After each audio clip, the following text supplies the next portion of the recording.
gotta know these things. Do your research. You gotta do your research. And then, how long does the research usually take? Literally, the guy. So we do a podcast / magazine. The magazine runs off of a podcast. We have a whole thing out in Oxnard, and the guy's turned out his garage into this amazing studio that we do a weekly show every Friday. And he calls me up saying, "Hey, are you busy around lunchtime to noon?" Because I work from home. Yeah. I have my normal job. I work at a nonprofit with kids with autism. Okay. And this is like my side hustle. So he's like, "What are you doing?" And I'm like, "Well, I work from home, but like it's a slow day. So what's up?" He's like, "I need you to do an interview." I go, "Sure. Who is it?" And then he said, "I don't know who this is, but I'll do the research." And then from maybe 9 to like about 11 or 12, I was just you were my work. Were you researching all that stuff? Look at just what you did. Snuck on the special. Snuck a couple of minutes of it in. I actually watched the whole thing. I think it was only like 44 something minutes. Thanks, I saw the whole thing. I subscribed. You subscribed on YouTube. Thank you. I subscribed. Subscribe on YouTube. Subscribe. Where is it at? What is it? Lachlan Patterson. I look up Lachlan and some gamer guy came out. Did you spell it Patterson with one T? No, just the first name. I thought it was just by one name. A gamer's ahead of me? Yeah, just by one name. I thought you were like Madonna. Because he sent me he just sent me one name. He goes Lachlan. I go, at first I didn't even know how to pronounce it. And I go, I was like, please, because I didn't want to ask either. So I'm like, please introduce yourself, or please have someone introduce him in one of the sets. Like, and now welcome to the stage, and then say his name so I know what it is, so I can keep so I don't want to be like, I'm sorry, how do you pronounce your name? Lachlan. Yeah, right. That's how you say it. Or if you're black, you could call me Lachlan. There it is. Sure. Perfect. There's another Lachlan Patterson who has pizza restaurant. Oh, really? And I have a joke about pizza. Yeah. And a lot of people think that I have a pizza restaurant. Like I've just taken on his personality. Yeah, like, you stole his personality. I had a guy write to me. I saw your pizza bit, and then I saw that you have a restaurant in Colorado where you sell pizza. That's crazy, man. You're a comedian and you own a pizza joint? And I had to tell him, no, we're two different people. Well, since you're talking about it, that was awesome. Like, I guess we're just gonna go right into it. We just kind of started it. So, speaking of, you did your special. Yeah. Was that your first major one you did? That was my second major one. Your second major one, okay. My third album, but that was my second special. I did a comedy special in Canada a long time ago, but I was young and I don't think it even exists anymore. Oh, really? So it was a while ago. So, but the last two I had was the one you saw on YouTube, Dark White, and I have one before that called Live from Venice Beach, which I think you can get it on Amazon. There is clippets of it. Is it Venice in the background? Yeah. Yeah. There is clippets of that one. Yeah. I did see a couple of them on, I think on your page, actually. Okay. I have to ask, why Dark White? Is it because your opening bit? Is that what it was? The opening? Yeah. The whole comedy special is about sort of my obstacles, all the challenges I faced in my life. And I open with a joke about how I come from a mixed white family. My mother's white, my father's dark white. And so I try to... And the camera guy's laughing. If the camera guy's laughing, that's good. Comedy comes from negative beginnings, right? From struggle. And a lot of people look at me and they go, how are you even a comedian? You don't look like you've ever had any struggles. And I argue that is actually true, but has become my biggest struggle. Having no challenges has made my life more challenging. Do you think that that's helped you as a comedian? Like, I know, like I try to do stand up, and it's if you don't know, and for the people that are looking and want to get into stand up, you have to have nerves of steel to do that. I think it's honestly one of the hardest things to do. Even if you think you're very funny, you have to have a presence to it, right? And you've been doing this for years, and it seemed like the way you've done it just flows, right? Do you think that getting your inspiration to stuff like observing stuff, does that come naturally to you? Like, how does that, like, because all your sets and your the things that you say is like, it's very like appealing to just normal people. You know what I mean? Like, everyone can relate to what you're saying. Thank you. I think so. I mean, that's what I saw. Well, I've always noticed things that were peculiar, but not really peculiar to other people. And I kind of, I kind of find that sort of stuff and bring it up to the surface for people to see. Maybe they didn't notice it. Sure. And so I kind of bring it up, and then people are like, no, it's like, why when I go to the bank the next day I get an email, how are we doing? It's like, if you're a bank, you should have confidence. Yeah. You should have more confidence in yourself. I don't even know if I feel comfortable knowing that my bank needs my encouragement. Yeah. The one chuckle that I got, I don't want to just do the whole special because I want people to get, dude, go check it out. It's super hilarious. Thanks, but the George Foreman observation. George Foreman Grill. Yeah. Yes. I don't want to give too much. You don't have to talk about it. But like you said this thing about George Foreman Grill that I was like, oh my God, I never noticed that. And it was super hilarious when you did that. It was funny. And I was like, it takes a special kind of skill to look at something that is almost oblivious and make that into a bit. That's great. You did a really good job. And the train agrees. It is an interesting place for an interview. Yeah. You have a train on one side and a highway on the other. Yeah. That came from, thank you. Yeah. That came from actually burning my hand on a George Foreman grill. You Michael Scott it. I did. And I put the cheese on the outside of a grilled cheese sandwich, and I thought I could George Foreman make a crispy cheese bread. Yeah. And then when I lifted the top, it was all cheese on the lid. Oh, no. And then when I went to reach for the sandwich, I dropped the lid, and the cheese burnt into my hand. And I was walking around with this disgusting cheese scab. Oh, jeez. And every day someone would say, what happened to your hand? And so I would tell them, and I noticed they would start laughing. And I didn't realize I was, through that scabbing period, I was slowly building that bit. Like that bit actually came from that. It's a really funny bit, dude. Thanks, like, I mean, like it's especially like being around a lot of comedians and listening to a lot of stuff. It's always a blessing, and it's a range of different people that are trying to do this, right? Yeah. And just like kind of like learning new people and processing that. It's always fun. It's like, oh my God, it's almost like music, right? And they tell me you're a big music buff. You like music, right? Oh, yeah. Sure. And we do a lot of music stuff on our stuff and our programs. What are your favorite stuff? What are you listening to nowadays? Oh, man. I've been listening to a lot of classic rock. I make my own playlists on Spotify. Yeah. And lately, a lot of Led Zeppelin, and I guess just like British pop. Okay. Yardbirds. Yeah. I don't know. I watched a Led Zeppelin documentary on Amazon, and I've just been on this British pop band thing with listening to Stones. And we have this guy on the show, our podcast, like host dad's on the show, and he loves Led Zeppelin. Yeah. He loves it, and we give him so much shit about it. Do? Oh yeah, but because his stuff is like classic rock, so he loves Led Zeppelin. He loves the Doobie Brothers. And we always just bust his balls about the Doobie Brothers, and like we'll every time the Rock and Roll Hall of Fame comes out and they come out with their people. Yeah. He always just like, well, because this year's like Eminem's like, why is Eminem on there? And he like hates like rap music. He's like, why is Eminem? Like, well, they can't be all the Doobie Brothers. He's all like, well, I didn't say they want to be the Doobie Brothers. He's just an old school guy. I love the Doobies. I love rap though. I love Eminem. Yeah. For sure. Yeah, it's I like a mix of I like a nice mix. I like rap music. I like rock and roll. I like what have I been listening to lately? Just one song, Dear Mexico. I don't even know who the guy sings it. It's just a great jam. I like chill music. It's kind of like my comedy. Yeah.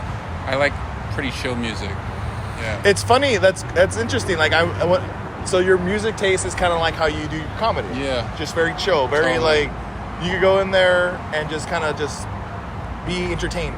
If you come in my shows, it's kind of like that. It's very easy listening. Yeah.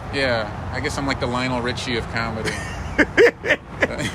So how long have you been doing comedy for? We talked about it beforehand, but yeah, probably 25 years. Wow. Yeah. Throughout that aspect, and I always ask this to people, like, do you?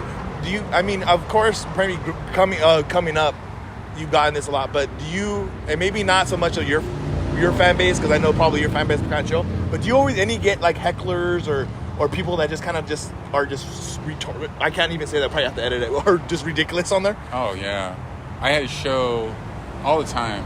I had a show in Alaska in January. Yeah. I went up to Anchorage, And then I went up to a place called Wasilla, and I think it's where, what's her name, the woman who ran for vice president a long time ago. Sarah Palin. Sarah Palin lives there. Yeah, or Lisa Ann. There was a lady in the audience. I was at the bar before the set, and there's a lady at the bar, and she had crutches, like in her 50s, and she had crutches. And I said, "What happened?" And she said, "I got my foot caught in a boat propeller." And she showed me pictures of her nasty foot, just carved up. Oh. And she'd have cast on and everything. And so I went on stage. We had a conversation about it, and I sympathized for her. And I think I bought her a drink as well. Yeah. I went on stage. I was 2 minutes in, and all I hear from the back is, "Take it off!" She started heckling me. One-legged propeller lady. Like, you just think that maybe... Was she drunk? Is that what happened? I guess so. Yeah. I know what I'm doing. I have no idea what I'm doing. You got this. Anyway, so all right, part 2. So the hecklers suck. Yeah, they do. I had a heckler during that comedy special. No way, the dark white? Yeah, and I had to edit him out. He just... You know what's funny? I think I know when you did that. Yeah. There's some parts in there, not saying that the editing was bad. Justin, when you edit your own stuff for years, you kind of know where people edit stuff. And there was an edit part. I'm like, I wonder what happened there. A guy just yelled out quiche. Or no, he yelled out shepherd's pie or something. He just yelled out some random thing. Wow. And I had a woman yell something out too. The worst hecklers are the ones when they yell at you and then you say something like, what was that? Or, oh, really? They immediately stop. So there's no continuation of it. No, so there's just silence. That's the worst. Do you? But I'm sure, as every comic has, probably, I would think there is a quip or a comeback. I mean, I'm pretty sure you're quick-witted. There's something. There's always something in the chamber. You always have, and you always like to keep a couple in the pockets too for such an occasion. I always say there's nothing funny about mental health. And the audience gets it. Yeah. Guys, don't laugh. There's nothing funny about mental health. Yeah. But trying to disarm them a bit. Sure. You got the microphone too, so yeah. The person with the microphone always has the upper hand. With speaking of hecklers and the way, and you just touched a little bit about mental illness, especially with comedy nowadays, especially in 2022. Do you think it's hard to maneuver on certain sensitive subjects now, especially with everything being cancel culture, woke, a lot of wokeness happening in Hollywood specifically? Do you feel like you have to change your specific way, or do you think your fan base kind of gets your comedy and it's like, okay, like we understand these are jokes? Right. I think people are more sensitive, for sure, but I think if something's funny, it will never get canceled.